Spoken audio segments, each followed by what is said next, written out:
Assalamualaikum warahmatullahi wabarakatuh. Kami dari Kerama 4 akan mempresentasikan mengenai perencanaan karir dalam organisasi.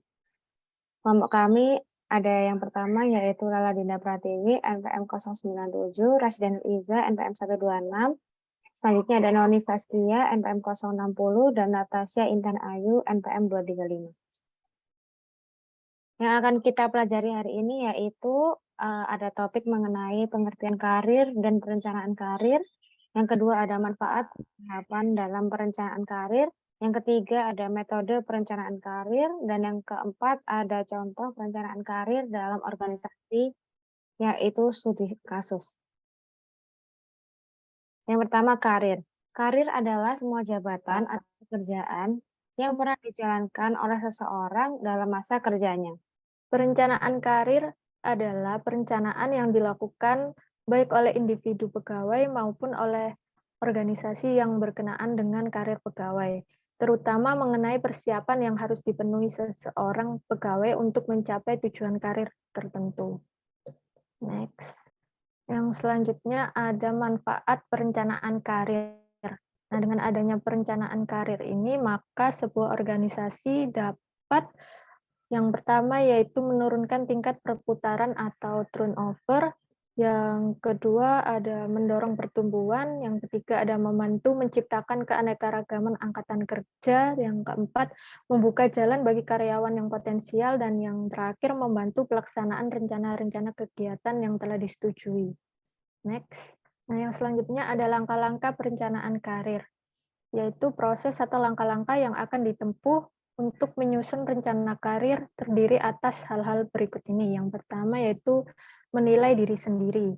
Hal utama dalam memulai perencanaan karir adalah bertanya atau memahami potensial yang ada di dalam diri sendiri. Dan yang kedua ada menetapkan tujuan karir. Setelah orang dapat menilai kekuatan dan potensinya, maka tujuan karir dapat diidentifikasi dan kemudian dibentuk. Dan yang ketiga ada menyiapkan rencana-rencana. Rencana tersebut mungkin dibuat dari berbagai macam desain kegiatan untuk mencapai tujuan karir. Dan yang terakhir ada melaksanakan rencana-rencana. Untuk mengimplementasikan satu rencana, kebanyakan diperlukan iklim organisasi yang mendukung. Yang selanjutnya yaitu metode perencanaan karir. Nah, secara umum metodenya ada 3, yaitu pendidikan karir, penyediaan informasi, dan bimbingan karir. Nah, yang pertama pendidikan karir adalah proses bagi karyawan atau individu untuk menerima pembelajaran dalam mengembangkan kemampuan atau skill mereka. Yang selanjutnya penyediaan informasi. Di sini merupakan proses mengumpulkan berbagai macam informasi sebagai persiapan dalam perencanaan karir. Yang ketiga yaitu bimbingan karir. Nah, di sini adalah usaha untuk mencari pengetahuan soal karir pada satu orang yang bisa menjadi mentor sebagai bekal dalam mempersiapkan proses peningkatan karir. Next. Nah, yang selanjutnya ada metode perencanaan karir dalam buku Mondi. Yang pertama ada manager atau employee self-service. Di sini merupakan perusahaan akan membekali manajer mereka dengan kemampuan online untuk membantu para karyawan dalam merencanakan jalur karir mereka serta mengembangkan kompetensi yang diperlukan. Yang selanjutnya yaitu diskusi dengan orang-orang yang berpengetahuan. Nah, dalam diskusi formal antara atasan dan bawahan bisa sama-sama menyepakati aktivitas-aktivitas perencanaan dan pengembangan karir terbaik. Nah, sumber daya yang disediakan termasuk program-program pengembangan. Selanjutnya ada material perusahaan. Beberapa perusahaan memberikan material yang dikembangkan khusus untuk membantu para karyawannya dalam perencanaan dan pengembangan karir. Yang selanjutnya yaitu sistem penilaian kinerja. Sistem penilaian kinerja perusahaan juga bisa menjadi alat yang berguna dalam perencanaan dan pengembangan karir. Nah, mencatat dan mendiskusikan kekuatan-kekuatan serta kelemahan karyawan dan atasannya bisa mengungkapkan kebutuhan yang akan digunakan untuk pengembangan karir karyawannya. Selanjutnya yaitu lokakarya. Di sini berbagai organisasi menyelenggarakan lokakarya yang berlangsung 2-3 hari dengan tujuan untuk membantu para karyawan mengembangkan karir dalam perusahaan. Yang selanjutnya yaitu rencana pengembangan pribadi. Nah, banyak karyawan menulis rencana pengembangan mereka sendiri, yang merupakan ringkasan dari kebutuhan-kebutuhan pengembangan pribadi seseorang dan rencana tindakan untuk mencapainya. Next, selanjutnya ada studi kasus. Next. Nah, di sini latar belakangnya adalah PT Unilever Indonesia atau ULI merupakan cabang dari perusahaan multinasional asal Inggris Belanda. Sejak berdiri sampai saat ini, ULI menunjukkan perkembangan yang pesat dilihat dari skala usaha dan hasil usaha. Salah satu kunci sukses Unilever Indonesia terdapat pada strategi perencanaan dan pengembangan karirnya. PT Unilever pada tahun 2013 memiliki total keseluruhan karyawan sebanyak 6.719 orang. Dikarenakan jumlah karyawan yang sebanyak ini, tentu saja dibutuhkan perhatian ekstra dari perusahaan Unilever untuk melatih serta mengembangkan para SDM-nya. Nah, pada perusahaan ini tentu sangat dibutuhkan perencanaan karir yang tepat agar dapat menciptakan karyawan yang sesuai dengan efektivitas serta efisiensi perusahaannya. Next. Nah, di sini ada permasalahan yaitu PT Unilever Indonesia kan membuat banyak orang tertarik untuk masuk ke dalam perusahaan tersebut. Nah, tentu saja di sini dibutuhkan perencanaan karir yang tepat agar menghasilkan SDM yang baik bagi PT Unilever Indonesia.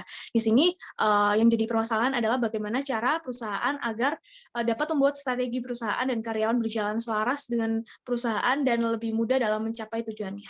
Selanjutnya akan dijelaskan oleh teman saya. Nah, berikut ini adalah solusi yang digunakan oleh PT Unilever dalam mengatasi permasalahan yang dihadapinya. Dalam merencanakan karir, PT Unilever memiliki program manajemen SDM, yaitu program latihan kerja atau LATKER.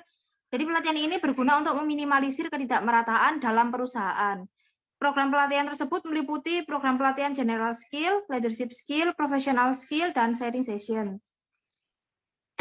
Agar perusahaan dapat terus tumbuh, karyawan pun perlu terus dibina dan dikembangkan secara berkesinambungan. Harus diupayakan terciptanya sinergi antara strategi perusahaan dan perkembangan karyawan.